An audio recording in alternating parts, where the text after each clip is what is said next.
Fala, torcida vascaína, Felipe Tiru de volta na área, porque hoje tem jogo do Vascão. Pois é, hoje às 4 horas da tarde, com transmissão da Globo só para Santos e portões fechados, o Vasco recebe o Santos no Engenhão pela 14ª rodada do Campeonato Brasileiro da Série A. Um jogo que é mais uma oportunidade do Vasco aí mostrar se pode subir mais um degrau nesse campeonato, se pode pensar em disputar realmente posições mais acima na tabela, né? Porque o que a gente tem visto até agora aí no campeonato? O Vasco se dando muito bem contra equipes de menor tradição, né? De menor investimento, que não fazem parte dos gigantes do futebol brasileiro, mas justamente contra esses gigantes, contra os 12 grandes clubes do Brasil, o Vasco não vem se saindo muito bem, né? Já foram 13 jogos até aqui, 7 foram contra essas equipes de menor investimento e 6 contra equipes grandes. E contra as equipes de menor investimento, nós fomos muito bem.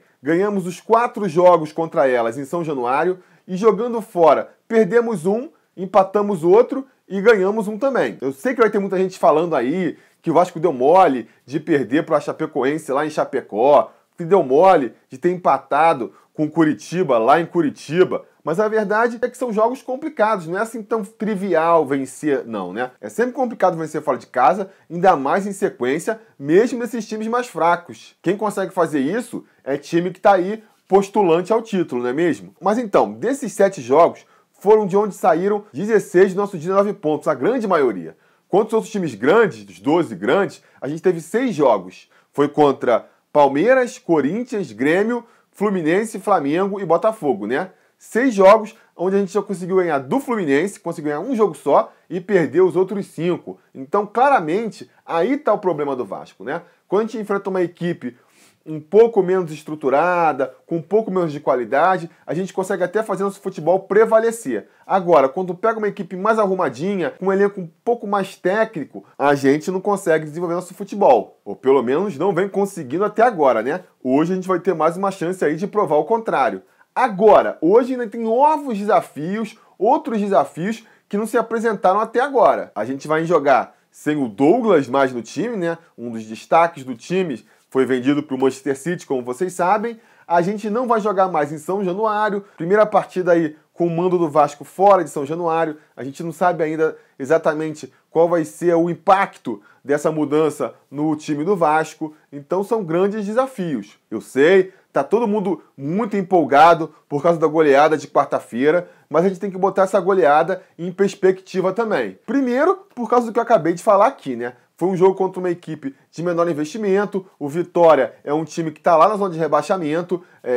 Mostrou na quarta-feira um futebol muito pobre. Então, a gente não pode saber exatamente o quanto da boa atuação do Vasco se deveu às qualidades do time do Vasco, quanto a gente pode atribuir aí aos defeitos do time de Vitória, né? Será que o Vasco foi eficiente no ataque porque o time encaixou melhor? Ou foi porque a defesa do Vitória abriu espaço para isso? Será que a nossa defesa foi mais sólida lá atrás por causa dos nossos jogadores? Ou foi a equipe do Vitória, o ataque do Vitória, que não apresentou força suficiente para chegar no nosso gol? Tem essa questão. Outra coisa que a gente tem que lembrar também é que o jogo não foi tão fácil quanto o placar faz parecer, né?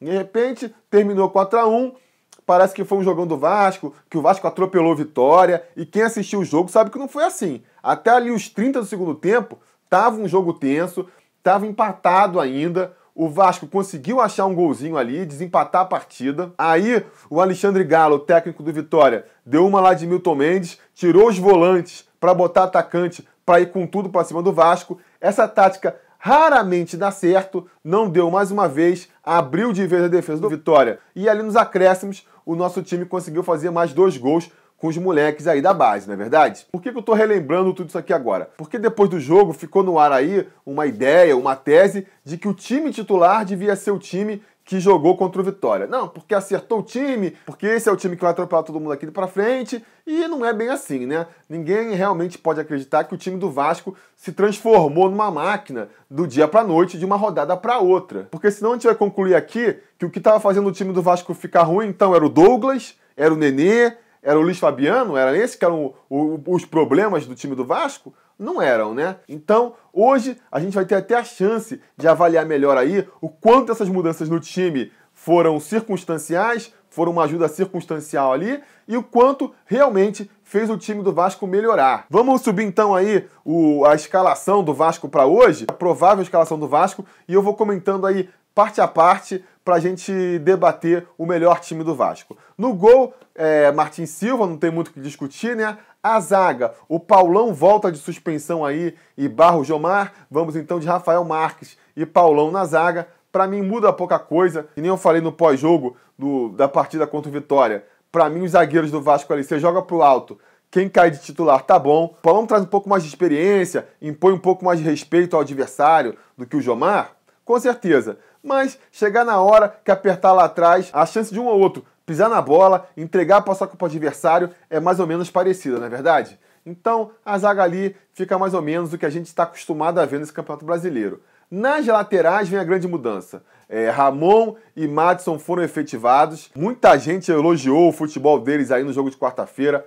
Eu não vi tanta coisa assim, não achei que ofensivamente eles foram efetivos. Na defesa também, achei que eles deram uma vacilada. Tudo isso lembrando da qualidade do time do Vitória aí. Então hoje a gente vai ter um teste de fogo aí dos laterais para saber se realmente eles estão trazendo mais qualidade para o Vasco do que os antigos titulares da posição, né? O Ramon na esquerda, eu até acho que vale insistir com ele sim, já que trouxe ele, já que ele entrou no último jogo, que nem eu falei no pós-jogo. Deixa o cara jogando agora uns 4, 5 jogos, né? Para adquirir ritmo, entrosamento, e aí vê. Aí faz uma avaliação.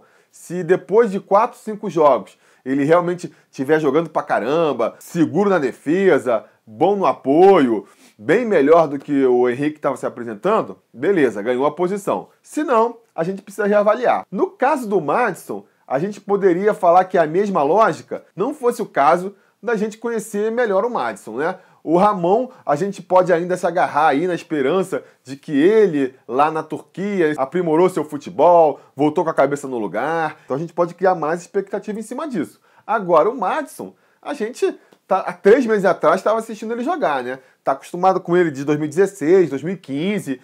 Não dá para acreditar que nesses 2, 3 meses que ele ficou aí meio afastado do elenco, ele se transformou num outro jogador, né? E esse jogador, o Madison, que a gente conhece, para mim, não é melhor lateral que o Gilberto. Eu insistiria com o Gilberto ainda. O Gilberto não vinha tão mal, apresentando tantas falhas que nem o Henrique, né? Era um pouquinho mais efetivo na frente que o Henrique. E o Madison, para mim, não é tanta sombra, não chega a ser tão qualificado quanto o Gilberto, como o Ramon chega como sombra para o Henrique aí. Então, para o jogo de hoje, eu insistiria com o Ramon para testar ele ainda, mas na lateral direita eu teria voltado com o Gilberto. No meio campo, a gente vem com os 2 volantes ali, o Jean e o Wellington, né? Também mantendo aí a escalação do jogo de quarta-feira.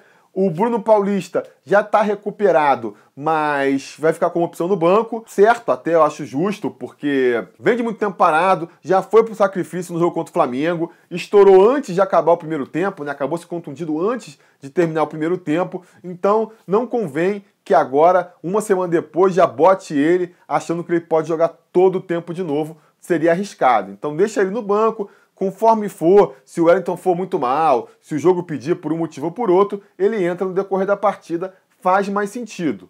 Agora, o Wellington de volante, eu acho preocupante também, porque o Jean, todo mundo já conhece, aquele pitbull incansável na marcação, muita entrega, muito suor, mas que tecnicamente deixa a desejar, né? Para sair para o jogo, não é a do Jean. O Wellington também não é por aí. Para mim, não tem a garra do Jean, não tem ali a disposição no combate que o Jean tem, e nem tem uma qualidade na saída de bola que compense, né, essa falta aí de entrega na defesa. Novamente, teve gente que elogiou a atuação dele contra o Vitória, né? Eu acho que a partir do momento que o Vasco tem uma vitória de 4-1 depois de tanto tempo penando, muito torcedor vai achar que o time inteiro foi bem, mas o Wellington, eu não gostei do futebol dele na quarta-feira. Aquilo que a gente tinha comentado aí do Ramon, que ele precisa de uns 4, 5 jogos pra gente avaliar, o Wellington já teve esses 4, 5 jogos, na minha avaliação foi mal, é um volante ali medíocre, né, mediano assim, não valia a pena insistir com ele. Para mim, o titular dessa posição aí até agora vai ser o Bruno Paulista, é um jogador que a gente tem que apostar, ainda não teve chance de mostrar seu futebol direito, mas enquanto ele não entra em forma física, eu daria a chance para um garoto aí, pro Andrei, pro Bruno Concendei, um desses garotos aí tentar desenvolver seu futebol. Para mim, acho que o Vasco poderia ganhar mais com isso, né? Lembrando, o Douglas, que foi vendido aí agora, ele surgiu depois do Jorginho muito insistir com os mesmos jogadores e não conseguir resolver. Ele resolveu puxar um garoto da base e aí, de repente, o garoto se apresentou como solução. Poderia ser o caso novamente agora, mas para isso, o Milton Mendes tem que dar chance para a molecada, né? Senão, eles nunca vão poder provar seu merecimento aí.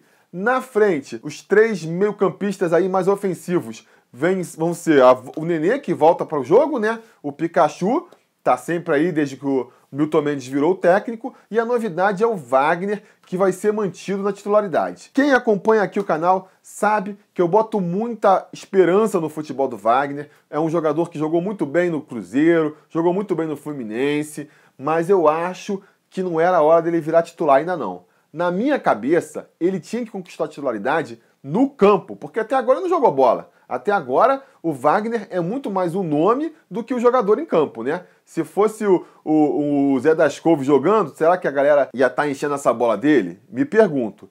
Pra mim, como é que o Wagner tinha que virar titular desse time? Que nem o Nenê recuperou a titularidade dele, que o Milton Mendes barrou o Nenê, ele ficou no banco, mas quando ele entrou no decorrer das partidas, ele mudou o cenário da partida, né? O Nenê entrava, o time ficou mais ofensivo, criou novas possibilidades, incendiou o jogo. O Milton Mendes não teve outra opção, teve que botar ele de titular. O Guilherme é outro exemplo, um jogador que entra na partida e muda a cara do jogo, fez muito isso na época do Cristóvão Borges, que deu umas oportunidades para ele, até ele virar titular com o Cristóvão Borges. Com o Milton Mendes, teve poucas chances, teve uma contra o Grêmio, não aproveitou, mas teve uma agora contra o Vitória e, de novo, mudou a cara da partida.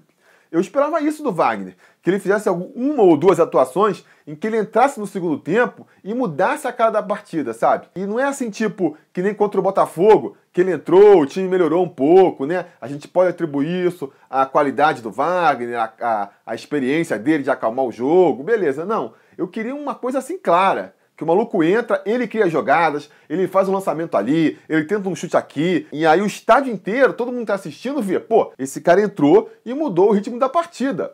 Isso que eu queria ver do Wagner, entendeu? Ele fazendo isso uma, duas vezes, e aí sim, assumindo a titularidade, se forçando a ser titular, né?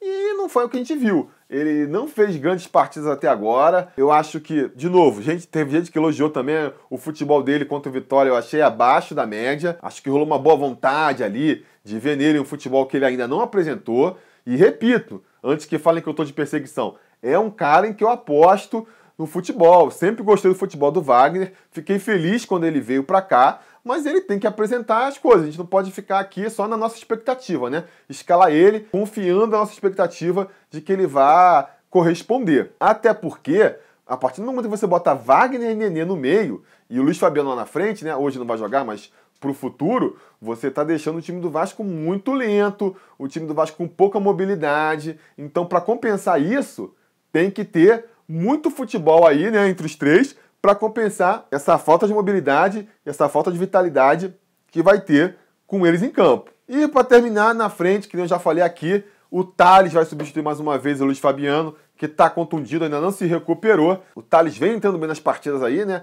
Parece que botou a cabeça no lugar. Potencial para ser um grande centroavante ele tem. Vamos torcer para hoje ele dar mais um passo nessa direção. Palpite para o jogo de hoje?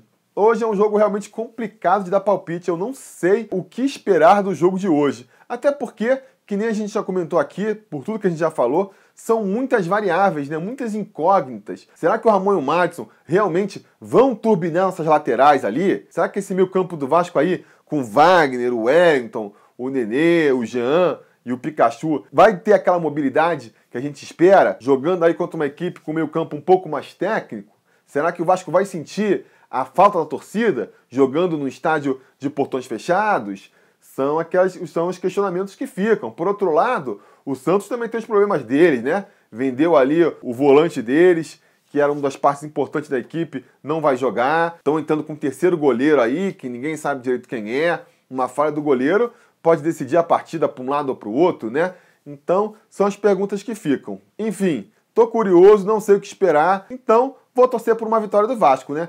Nem que seja uma vitória simples, 2-1, tá ótimo, mais 3 pontos para a caixa, a gente já chegando mais pertinho daquela meta de 46 ali, para não precisar pensar mais em rebaixamento, e aí sim poder mirar mais lá em cima, começar a mirar numa Libertadores, quem sabe? Se a gente começar a ganhar desses times grandes aí, de Santos, de Atlético Mineiro, de São Paulo, que são os próximos desafios do Vasco aí, a gente pode começar a pensar em intenções maiores, não é mesmo?